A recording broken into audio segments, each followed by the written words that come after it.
Hi all, welcome to the EB Wrap. I'm Andrew Miller and I'm the Flinders Branch President. Over the last 24 months, I've been leading enterprise bargaining negotiations for the unions and staff to secure a new enterprise agreement. In June 2017, we served our log of claims on the Vice-Chancellor and started bargaining a month or so later. Our bargaining team has been committed to protecting and enhancing the pay and conditions of all Flinders staff, regardless of union membership or not.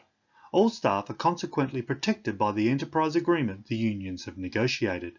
The union bargaining team included myself as lead negotiator and branch president, Mick Piotto, Flinders Vice President, Annie Buchecker, Industrial Officer, Ron Slee, NTEU Division, Russell Stainer, AMWU, and Ian Peake, CPSU. Our efforts were well supported by the Flinders Branch Committee, union members, and Juliet Fuller, branch organiser. In 2017, our log of claims included things like improved job security, renewal rights for fixed-term staff, increased super, increased Aboriginal and Torres Strait Islander employment, better rates of pay for casual academic staff, improved rights to redeployment for long-term contract research staff, domestic violence leave, improved parental leave, improved rates of pay for topic coordination, improved academic workload protections, and salary increases. It should be remembered that when bargaining started in 2017, Flinders was experiencing low morale due to the restructure and job losses. The Murdoch Enterprise Agreement had been terminated in the Fair Work Commission. Pay rises had flatlined in the Australian economy. Federal funding cuts loomed, and the future of the sector was in jeopardy. We had to battle hard to advance staff rights. These challenges made securing a competitive agreement all the more important, and the potential for protracted bargaining to be very real. Nevertheless, the mood and tenor of bargaining, although lively and contested, progressed through careful and determined negotiations to secure positive outcomes for staff.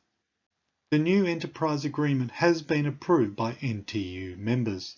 Shortly, therefore, all staff, whether union members or not, will be asked to vote on the new agreement. I'm pleased to report that, despite the challenging industrial climate, we secured great outcomes for staff. Here's a snapshot of what we achieved. A commitment to increase Aboriginal and Torres Strait Islander employment with a 3% target, improved job security, conversion rights for sessional fixed-term staff, incumbency rights for fixed-term staff, 17% super for fixed-term staff, better rates of pay for casual academic staff, 10 new scholarly teaching fellow positions for casual academic staff to gain entry into secure employment, plus all vacant level A and B positions will first be advertised to existing casuals, long service leave rights for casual staff with no break in service over summer, improved rights to redeployment for long-term contract research staff and stronger opportunities for conversion to continuing contingent funded status when eligible, redeployment rights for academic staff, improved dispute procedures, improved disciplinary procedures, redrafted to comply with principles of natural justice and procedural fairness. Professional staff now have the same rights as academic staff without discrimination. Domestic violence leave up to 5 days per occasion.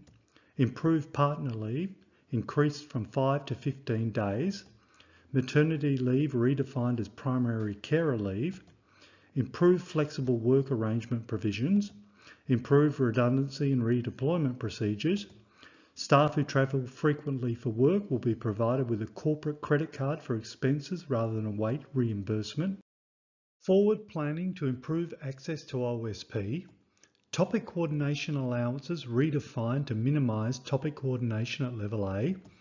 Improved rates of pay for topic coordination, improved and more democratic academic workload protections, i.e. workload models must be collaborative and by agreement, research performance expectations now a guide only, research plans must be developed by agreement between staff and supervisor, not supervisor imposed, providing a bullying-free work environment is now listed as an employer obligation, professional staff development fund service eligibility period reduced from 12 to 6 months, improved time release for union activities, including 40% time release for branch president, salary increases in line with the sector, and, importantly, no reduction in conditions.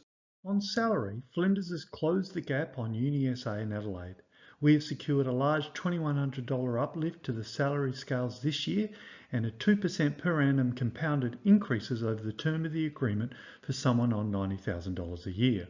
This is a strong outcome when compared to other SA universities and sector trends, and helps lift the percentage gains for staff on lower salaries, and rightly so given the trauma Flinders staff have endured over recent years. This agreement is a great outcome for staff. It significantly enhances staff conditions and represents a strong outcome for the NTEU in challenging times. See the NTEU website for a more detailed breakdown of the gains we've made. In all, we held meetings over 2 years to secure this agreement. Bargaining debates were often heated but respectful. After about 6 months, we commenced more intensive negotiations with senior management. The NTEU team at this stage was Branch President Andrew Miller, Vice President Mick Piotto, and Industrial Officer Annie Bucheka. The forensic drafting of EA clauses that accompanies negotiations is painstaking and detailed. Special thanks to our NTEU Industrial Officer Annie Bucheka for undertaking this critical task and for the added support provided by our branch organiser Juliet Fuller. This agreement could not have happened without their dogged determination. I'm proud of the sustained and difficult work the NTEU has done to defend the rights and conditions of Flinders staff. The NTEU endorses the new enterprise agreement and thanks the other unions for their support, and thanks both the union and university bargaining teams for their hard work.